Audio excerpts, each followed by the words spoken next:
The setting of this novel was 6 centuries before Christ in the beautiful lands of India.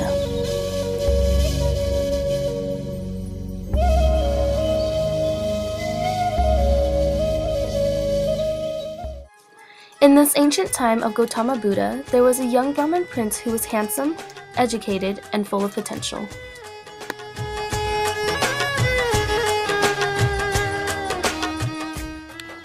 He lived a prosperous life and was very popular. Everyone envied him, in a good way of course, and knew he was destined to be great, like his father, who was a religious leader and a well-respected man in his community. Although he had a life with everything he's ever wanted already, he didn't want to be like his father. Siddhartha has mastered his Hindu religion and read every possible book on it, but even then, he felt he needed more to reach enlightenment. He was dissatisfied to think that his religion was more of a custom than a real path. He is deeply unhappy and tells his dad about his plan to journey off in search of true nirvana. His father was very disappointed in Siddhartha and refused to give him his blessings, but after waking up every hour to find his son standing in the same crossed-armed position, he finally gives him permission. Taking his first steps into the real world, Siddhartha couldn't do it alone. He and his best friend Govinda will carry on this adventure together.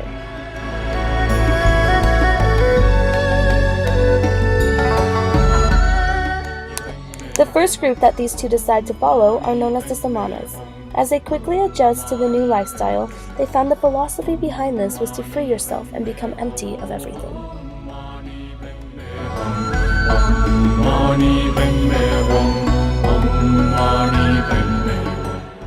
After living with the Samanas for 3 years and mastering their ways of being deprived from everything, Govinda and Siddhartha knew they wanted more. They needed to feel that true enlightenment. Both Siddhartha and Govinda decide to join a new group of people who followed in the steps of Gautama Buddha. They completely devote themselves into the teachings offered by Buddha. They believe Buddha radiates so much light in a way that shows he has reached enlightenment. With that thought, they continue to follow Buddha and take in any more knowledge he has to offer to them.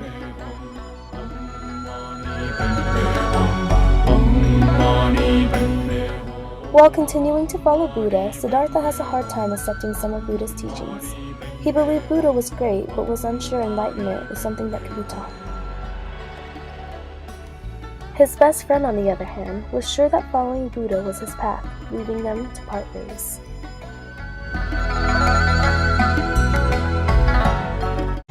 Being all alone, Siddhartha finally saw the world for what it is. Instead of looking at everything from a spiritual or abstract perspective, he saw the physical world for what it really was. A butterfly is a butterfly, a bird is a bird, and a flower as a flower. He then decides that the only person he can learn from and the only person he can teach is himself. He felt a sense of awakening as he journeys on to find enlightenment within himself. He wanders aimlessly and decided one day to cross the river. He asks the ferryman to take him across and enjoys the ferryman's company, who says that the river has taught him a lot.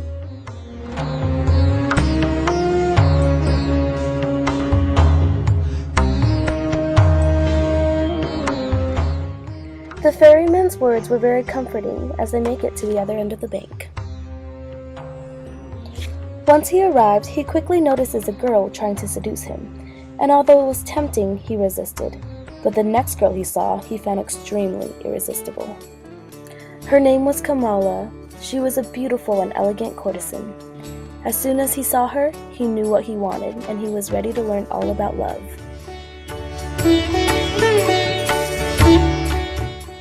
She was accepting of Siddhartha's love and recommended him to work for a man named Kamaswami as an equal.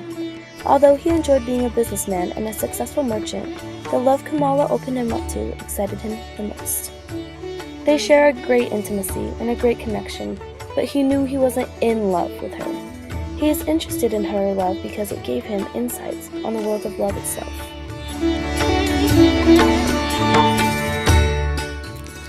Entering into a deep finding of love with Kamala, as being a wealthy merchant, he is introduced to the finer things of those on the wealthy side.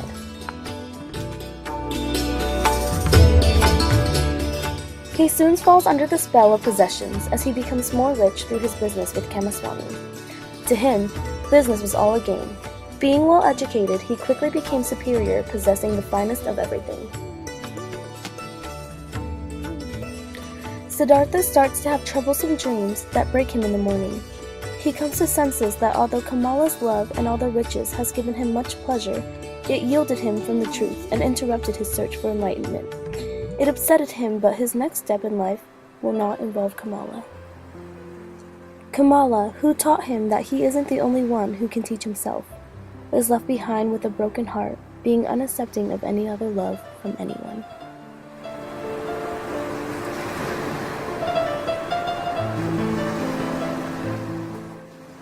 Leaving the city, Siddhartha starts wandering back to the countryside, where he is depressed and contemplates suicide. Feeling empty, lonely, and confused about where he falls in this life, he starts to wander back to the river. Wanting to end his useless life by jumping into the water, the sacred word Om reverberates within him, and his washed-out spirit begins to awaken. He realizes how silly his idea was and falls asleep. Seeing a random wealthy man on the ground surprised Govinda. When Siddhartha wakes up, he is pleased to see his old best friend, but Govinda couldn't recognize him at all, until Siddhartha speaks about their past. They reminisce on old times and talk about what they've been doing, and afterwards, Govinda leaves. Being all alone once again, Siddhartha starts to stare at the river and promise to never leave its side. Living his new life by the river, he meets the ferryman again. Telling the ferryman about all his life and how he came back, the ferryman knew that the river spoke to him. The ferryman teaches Siddhartha all about the river and says the river is full of secrets and lessons. One of the lessons is that time does not exist. The ferryman begins to notice Siddhartha's growth as he realizes that the river has many voices. It sounds like all things and all people, and when heard in unison, the sound Om appears. As the news quickly spread that Buddha is dying, pilgrims began flocking to pay him respect, including Kamala and her son, that belongs to Siddhartha. Making a quick stop by the river, Kamala gets bitten by a poisonous snake. They begin to cry in pain, and the ferryman hears them, who carries Kamala back to his hut where Siddhartha is. She is brought back to the hut, and as Siddhartha recognizes Kamala, he feels blessed to have a son. They mourn at the death of Kamala. Siddhartha's son lives with the two ferrymen and finds life so dull that he turns into a brat. No matter how hard Siddhartha tried to explain you don't need all the riches to be happy, his son still hated life, and Siddhartha just couldn't teach him. Soon Siddhartha's son runs away from both ferrymen in hopes to return to his great life. Staring into the water on a deeply hurt level, Siddhartha realizes that life has an inevitable flow like the river, and then feels peace within himself. Entranced by the river with the ferryman, they realize it never ceases to amaze them. Siddhartha's face now glowing and his inner self not battling his fate, it was time for the ferryman to pass his position on, as Siddhartha has reached true enlightenment. Govinda returns to the river years later, desperate for enlightenment.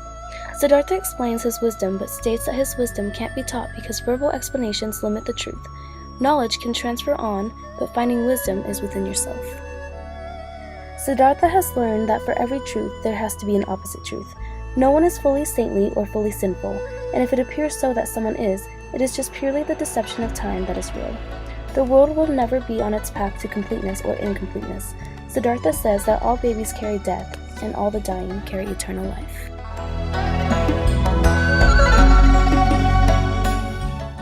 Govinda asks for further advice, and as Siddhartha kisses his forehead, Govinda sees the timeless flow of images pass before his eyes.